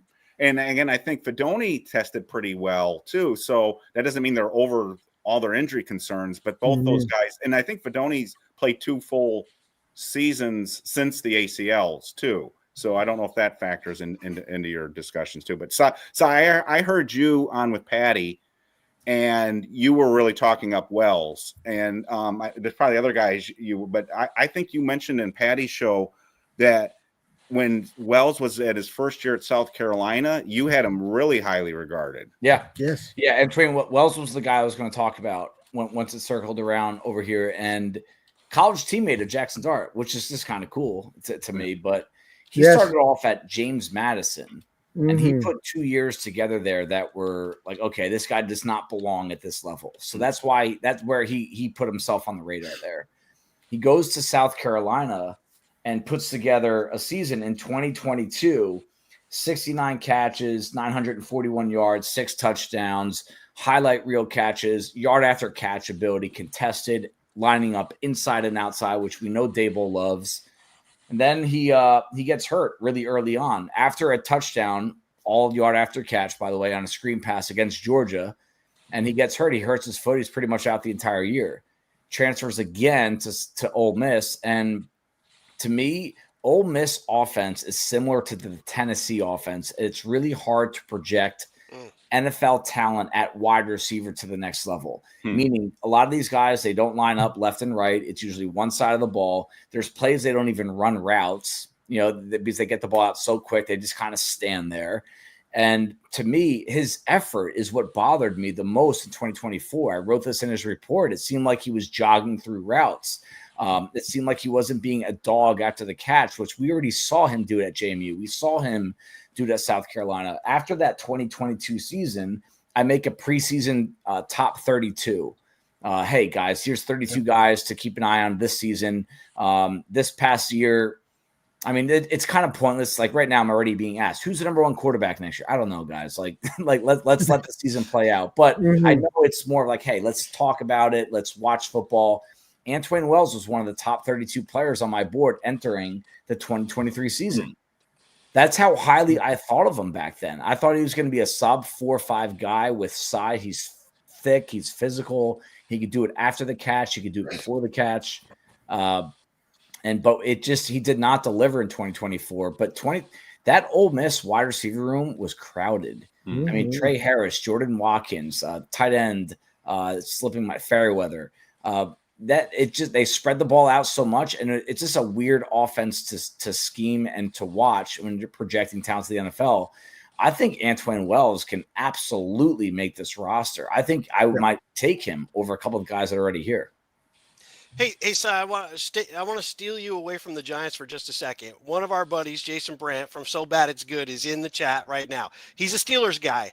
Okay. You had something nice to say about the Steelers and their rookie receiver from last year, and what maybe the Steelers could be looking at this year from a guy who he missed a lot because of injury. So maybe give a little shout out to Jason or make him feel a little better about his receiving core with the Steelers. What's up, Jason? But yeah, Roman Wilson, to me, I think that's a key reason why they were able to trade away George Pickens to the Cowboys, which is going to be fun to watch. I'm a little worried about that from the Giants' perspective, but he's a train wreck off the field. So hopefully the Cowboys version of that comes out as well. But Roman Wilson, to me, on the Steelers is how I felt about Jalen Noel from Iowa State. Very similar prospect, similar build, short arms, but elite route runner, elite after the catch, elite short area quickness that we did not get to see in Pittsburgh this past season. Pittsburgh had a very weird offensive situation. I think now that Pickens is out and they replace that role with DK Metcalf, that's always a situation I did not see working. They're very similar. They play the same kind of wide receiver, and I don't know how you would put them on the field at the same time. I believe part of that trade was, hey, we're ready to watch Roman Wilson thrive in the slot. And we're all assuming Aaron Rodgers will be playing quarterback. That's the kind of wide receiver that he knows how to use. So Roman Wilson, if you guys are fantasy football players, scoop that guy up. Wow, there you go. Nice. I have one question too on guy that they look like they gave a lot of bonus money to. And looking at his career, it looked like he did much better 2 years ago too. Was Daquan Felton from Virginia Tech? He looks the part. Same as Wells. He's taller than Wells, but they both look the part to me. Anything on Felton with any of you guys? You think he's got a shot at this? Yeah, I mean Felton. You're exactly right. He looks the part. It was him and Jalen Lane from Virginia Tech, who those are the two wide receivers that you were watching. They're complete polar opposites. Felton beat guys up at the line of it. Like if you tried to jam him, he was the aggressor, and you like that. But separation was hard for him. He's not very quick. He's not very short area fast. And his biggest issue for a guy that isn't a complete burner and he's not a monster, he dropped too many balls. Too many balls, and he's trapping him. He's one of those guys that I hate seeing this on tape, and I will downgrade a guy for this. That instead of framing the ball with his hands, he kind of lets it get to his chest and he tries to trap it. That's always a red flag to me. I think that was the key reason why. And he didn't crush his workouts either. He's just a big physical possession receiver that is going to have a hard time separating, and he drops way too many balls. And considering the way the Giants, offense is kind of set up, they have a really weird, I don't say dichotomy, but certainly a divide at the receiver, right? They got a few guys that are kind of similar. Wan'Dale being somewhat of the exception on the smaller side, but you got Neighbors generally they're roughly around the same size as Slayton. You got Hyatt is roughly the same size. He's not very physical. But then we've got 3 or 4 guys who are bigger guys, but they don't seem to fit kind of the scheme. So I'm having a hard time. Bryce Ford Wheaton, little Jordan Humphrey guy. Where do these guys fit in? Now you're talking about a Felton, another big guy. What are the Giants trying to do with this receiving core with kind of the weird makeup that they have right now?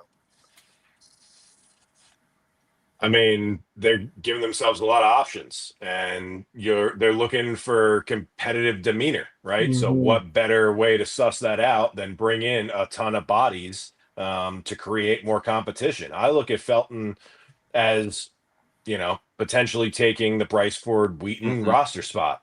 Like that's really the only way that it ends up working out for him, where he's able to contribute on special teams. The thing that I liked about Felton was at the combine, he participated in every single possible thing you could. He ran a 4.5 40. He did the bench press. He only did 16 reps, which for somebody his size, not great, but for wide receivers overall, not terrible. He was just kind of like average at all of the metrics, like a 32-inch vert, 10-foot broad, but 6'5", 215 pounds, whatever he was. Not the biggest hands, not the longest arms, particularly for somebody his size, but the fact that he has enough of a competitive spirit in him to showcase what he's got in the tank, I respect that, particularly in a day and age where most of these kids are skipping the majority of these workouts, if not all of them. So yeah, I don't think that he's going to come in.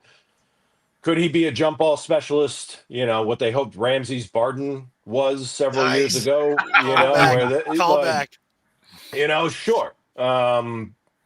But, I don't have incredible hopes for the kid, but if he can make a name for himself on special teams like Bryce Ford Wheaton did, which granted Bryce Ford Wheaton a hell of a lot faster than Daquan Felton, but Daquan Felton had a 1.5 10-yard split. So short area burst isn't dreadful for him. He's just he's a jag at the end of the day, but could he be a role player? And if they decide to move on from the little Jordan Humphreys and some of these other big body guys, could he fill that void on a really cheap deal by comparison? Because Bryce Ford Wheaton, I don't know what his contract situation is, but they're going to have to give him more money than they're going to have to give Felton. So I assume from a cap standpoint, he brings a little bit of value there as well. Yeah, and the guys I'm seeing at wide receivers, the backups, once you get by the first 4, Humphrey and Ford Wheaton, they're primarily special teamers. Whereas these kids they brought in, a couple of them can play specials and a couple can't. But they're more traditional receivers who actually go out and catch the ball now and again. And I like Wells, as I was saying. That again, they're not going to be starters, but they do give you some options for rotational players on a unit that's got some upfront talent. It's got some upfront speed anyway, but you don't have a whole lot of depth there. So they're going to come to camp and see what they can do. Do you guys think Gabe Davis? That's a question that's in chat, and he was released today by the Jags, and he does have a connection to Dayball and Shane. Is there a possibility if the Giants want somebody else with speed who at least would know Dayball's offense? Is that a guy? Do you think the Giants might bring him in to add more competition at that position? It's possible. He's young. He's 26 years old. He's been in the league a long time, and the fact that he's only 26 does help his case a little bit. But it's been a few years since he's produced, and he has not produced since he's left Brian Daboll's offense. But, similar to the Isaiah Hodgins signing, yes, if they do bring him in, don't assume it's going to be he's number 2 or number 3. And to me, bringing in Zach Pascal, Lil Jordan Humphrey, you're meshing with Jalen Hyatt. The more guys you bring in, to me, you're taking looks away from a Jalen Hyatt, because to me, Gabe Davis is the role in which hope Jalen Hyatt turns into, is the deep vertical threat. That's what Gabe Davis is. So to me, you have to look at it from not just, hey, can this guy make us 0.1% better, which does not move the needle, or is a give and take? Is it a net win or net loss to take looks away from Jalen Hyatt? I guess I'd want to know why he got released by Jacksonville, which is a team not exactly loaded with receivers. But if they felt they could, might bring him in and have a look at him, kind of a thing. But that's a question that he got released by Jacksonville. So hard to know. I hope not. I don't like how it's going to mess with the dynamic and the chemistry of that room. Like, you've got a bunch of guys like Sai's alluding to where, like, all right, put up or shut up this year. Wan'Dale's in a contract year. Jalen Hyatt, boom or bust. Like, we've got to make some decisions, and those guys need snaps. Like, you bringing in a leftover from the Jags of all places. I mean, give me a break, dude. Like, that's really going to catapult us into contention? I don't think so. So I'd avoid it like the plague. But could they do it? Yeah, sure. Why not? There's one other guy that's been mentioned. I've seen him online a number of different places. I would think salary, Davis even being one of those guys, salary-wise, the Giants are kind of up against it at the moment. They can free up space, but you would be eating up more with a veteran who's going to come in at a higher tag. The guy that I've been seeing, though, is on the offensive line. It's Brandon Scherf, another guy who's played with the Jags, who's been mentioned as the possible landing spot would be with the Giants. Do you, based on what they've done so far, where they are with the cap, do you foresee that as even being a possibility? Or are the Giants pretty much riding with what they got and hoping that Evan Neal develops into something versus bringing in an older vet that's going to cost you a little bit more? And, he does bring a little bit of a few nagging injuries the last couple of years. No. Yeah. What's the upside of that? Well, we've alluded to it. They're 13 deep on the offensive line. Like, they've created all the competition of what they need to create to get the most out of each other. And again, I don't want to take snaps away from Evan Neal. The door is still open for him being a serviceable guard at the next level. And I think bringing in a mid-level at best guard that has his own injury issues, and he's definitely not the player he was even 3-4 years ago. Definitely not the one he was with Washington. To me, that's just it's a waste of resources. And in an era of football where you don't get that much time to get these guys on the field to play live football, I think it actually hurts you more than helps you. Okay. And why'd you bring back Van Roten if you do that too? So Exactly. Right. Yeah. I think we've had them on way longer than we thought we would. We could keep going on and on, but I'm sure we probably should sign off here in a sec. Yeah, one real quick for each one of you. Then I'll give you just one chance. Besides Dart, because you've discussed that. Is there anybody draft wise where they fell that you would have taken somebody else at that spot? That you had a guy that was a little bit higher, and you were like, you know what? I'll just make it up. We've talked about him a lot. We had Bo there, but maybe you had somebody else still sitting there that you really wanted. Is there somebody at any one of the draft spots that the Giants took somebody that you would have taken somebody different? Minus Dart.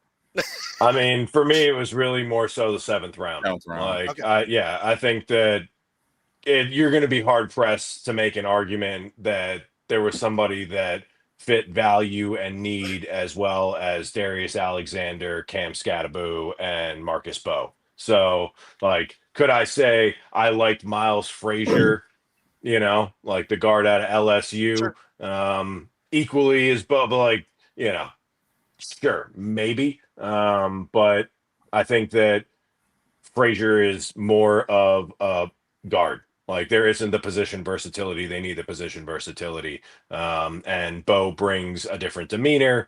He's in better shape, got a bit better physique. So, like, yeah, could you, like, kind of make an argument here or there? Maybe, but I don't think that it's a rational argument until you get into the 7th round. But then you're just throwing darts at a dartboard. No pun intended. Nice. The one guy that I was kind of looking at in mock drafts for the Giants for the last 6 weeks was Frazier. He's a cornerback at Texas San Antonio. And I had him on my short list. I can't remember, did he go into the 3rd, into the 4th? I know it was just a few picks before the Giants made their pick. It either would have been Scatterbo or Mabo, and I would have gone that way. But he was a guy I was kind of hoping we would end up with. We didn't move on. I'd like to see him still add another cornerback here. If you're going to get a free agent, that would be the one position I'd really like to go after if you can do it. But anyway, he was the one guy I had my heart set on. When we did our mock draft, I had us taking Frazier in the 7th round. That was my corner in the 7th round. What about you, Dave? Sorry, don't look confused. I mean, it's hard to say I would have taken this guy over because I wouldn't have traded up for Jackson Dart. So it's kind of cheating to say we would have had that extra pick. But I was on team Caleb Johnson as a day 2 back who ended up going to Pittsburgh. And I would have loved to have taken him over Darius Alexander. And I wanted the D tackle as well. But Joshua Farmer could have been had in round 4. And that combination of would I rather have Caleb Johnson and Joshua Farmer, defensive tackle from Florida State, over Cam Scatterbo and Darius Alexander? And the answer is yes, because I think Caleb Johnson is going to be a very good bell cow running back, perfect for the NFC East, very young, breaks tackles. I think he kind of reminds me of like an Arian Foster, DeMarco Murray type, where he's faster than he looks. He's got all the size. He wears down a defense. I think that's really important. And I trust his durability more than I do Cam Scatterbo. And Joshua Farmer, to me, brings the same exact thing Darius Alexander does to the table. Just big, long, physical, a little raw. But if he hits that upside in this kind of situation, he brings the same kind of level of talent that Darius Alexander does. Since Jason Brandt's, and I hope he's still there, then the Steelers had a very Steelers draft, didn't they? Such a Steelers draft. It's such a Steelers draft. I know the players. Because you mentioned Johnson. But if you go up and down who they took, it's Steelers. I mean, in watching Iowa, they took Yaya Black, the defensive tackle. They wear Steelers uniforms. Yes, right. Derek Harmon and Jack Sawyer.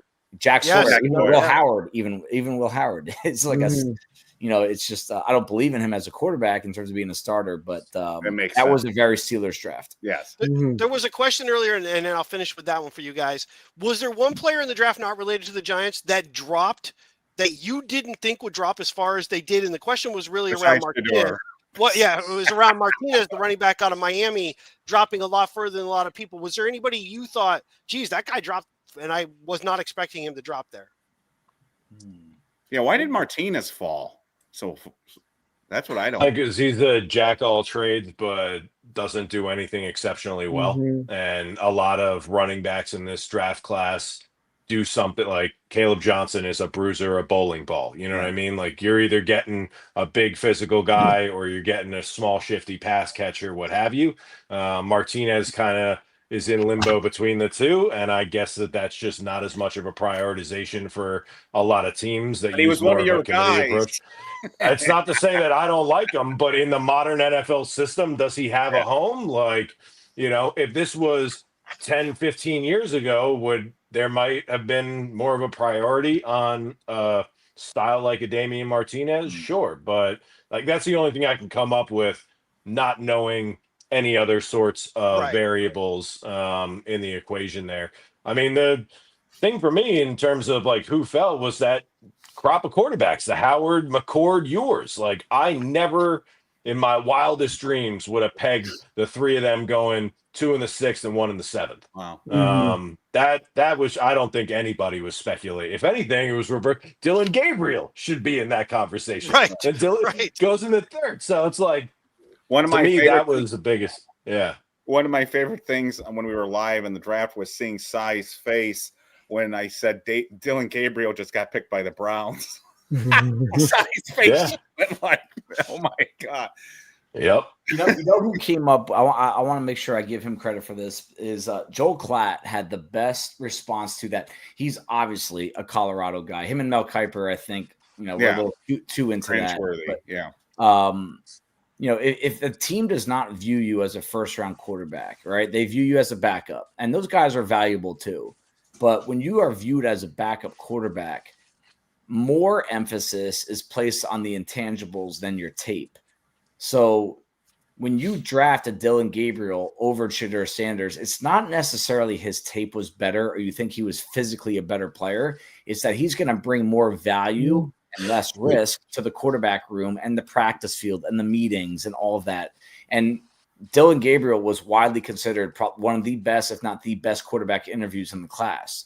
And it just goes to show that we should keep that in the back of our head. When we see someone fall, a quarterback that was a borderline starter, borderline backup, the intangibles are going to weigh more than the talent.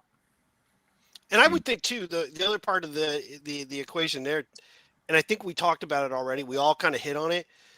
Sanders was going to bring an extreme amount of attention to himself, not just because of his name, but he has his own podcast stuff. He draws all this attention. And if you're going to do that, it creates a scenario behind the scenes that, you're borderline undercutting the starting quarterback within your own group. And that makes it very difficult. Like you said, the intangibles, I want a guy that I know I can plug in there, but I don't really, like John Madden used to say, you got two quarterbacks, you have one. And if you've got that backup guy drawing so much of attention, and then his dad isn't going to help that situation, that made it a lot worse. But I still was shocked that Gabriel, not only that he went where he, as high as he did, it is the actual location of where he went. He didn't go to Miami. He didn't go to a dome. He's out in freaking Cleveland. Like, his size and everything else, you can't say that that's not going to be a factor come November, December. The other, I'm sorry.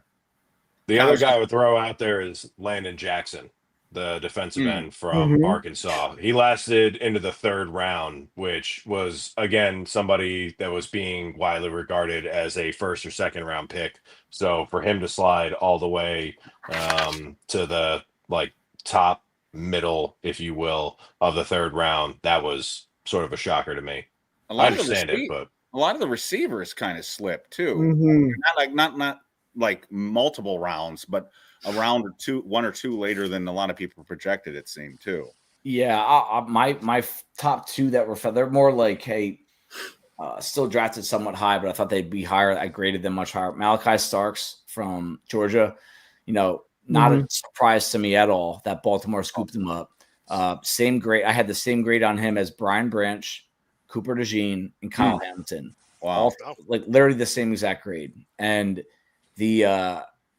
all three of those guys fell draft weekend.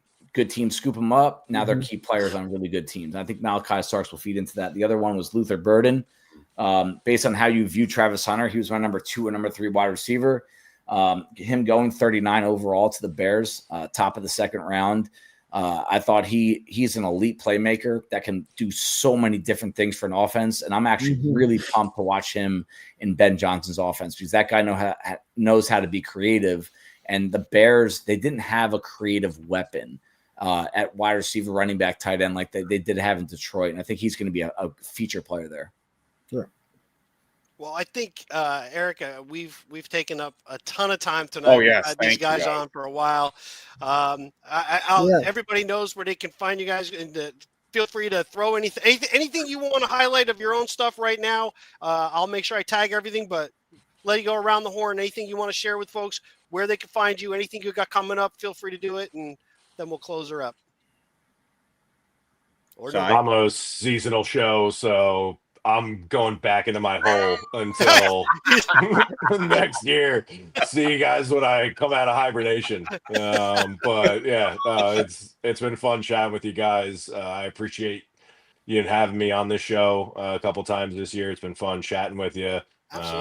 Love Inside BBI, so keep up the good work, fellas, and appreciate everything Colin and Cy do. Colin, love your big board in the BBI mock draft. Cy, goes without saying, you rule, dude, so appreciate all you guys.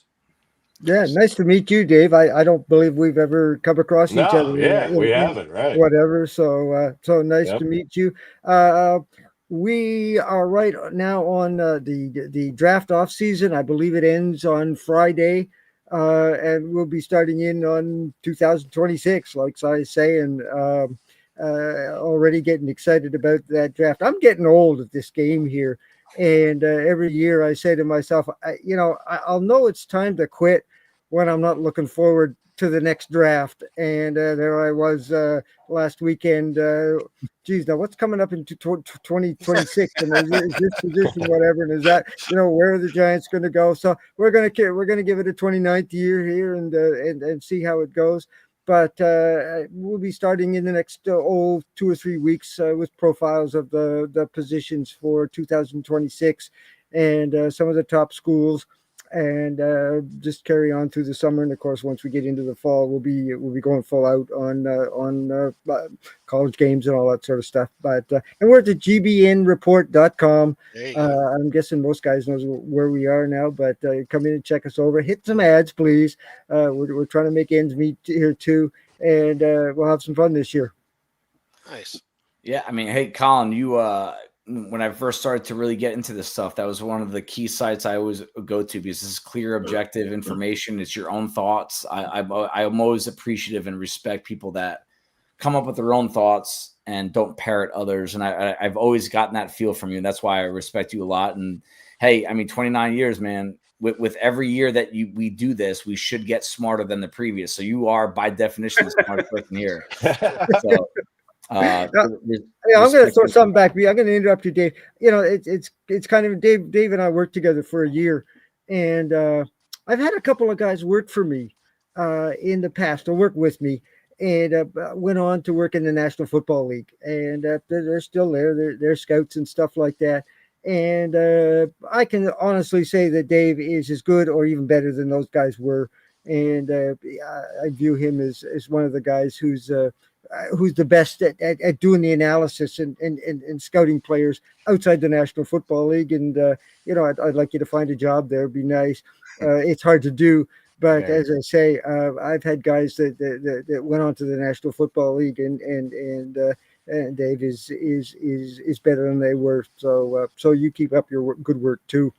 Thank you, sir. Yeah, we'll see. I'm blessed and happy and love to be part of this show. And I don't take anything for granted. I think John and Eric, you guys deserve a clap to yourself for actually putting it together, because I know it's probably been an idea in the back of your head for a long time. Should we not? And we talked about that before off air. And kudos to you to putting it out there, because I think it provides a bigger service than you think for people. You know, you got people watching right now, and it fills a void that I think a lot of people need. And it's only going to get better from here. Well, this is like finishing up at a bar at the end of the night. I feel great. let me throw one other line out here. You know, I don't. None of you guys are obviously as old as I am. I did go through the 1970s. Is when I really started in on the draft, and you know, in those days there was nothing on the draft, and it's how I got involved. You want to follow the draft, you pretty much had to do it yourself. And, you know, that's how Kuiper got started. It's how Bushbaum got started. And so I don't think people who weren't around in that day realized, you know, how big the draft has become compared to what it was in those days. I mean, you couldn't even find out who was picked by your team until you open the newspaper the next day, and it certainly has become a huge business. I think we could take a little bit of credit ourselves here, but it certainly makes it a whole lot much more fun.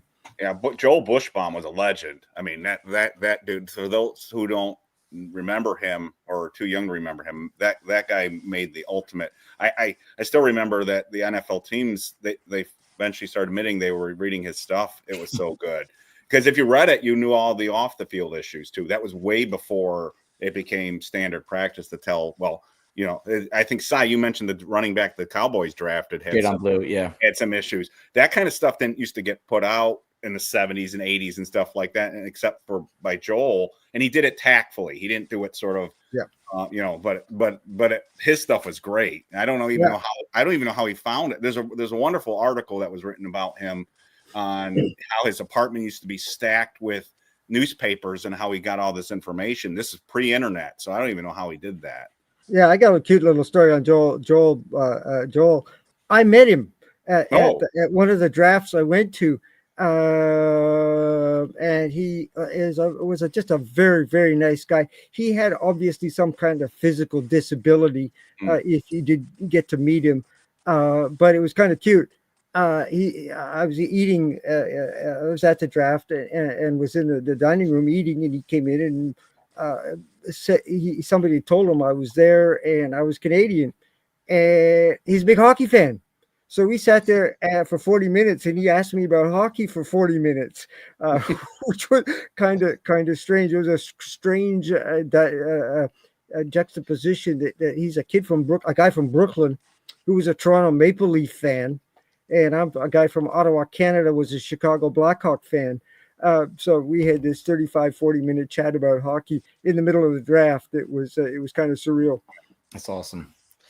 Well, with that, first off, thank you for all the stuff to us. It's been years that we thought about getting back, and we did, and we love it, and we've talked about this numerous times. I don't want to beat that dead horse, but it certainly is fills a void. We did this before, and it was a lot of fun, and man, I still wonder where we would be if we had continued. But you know what?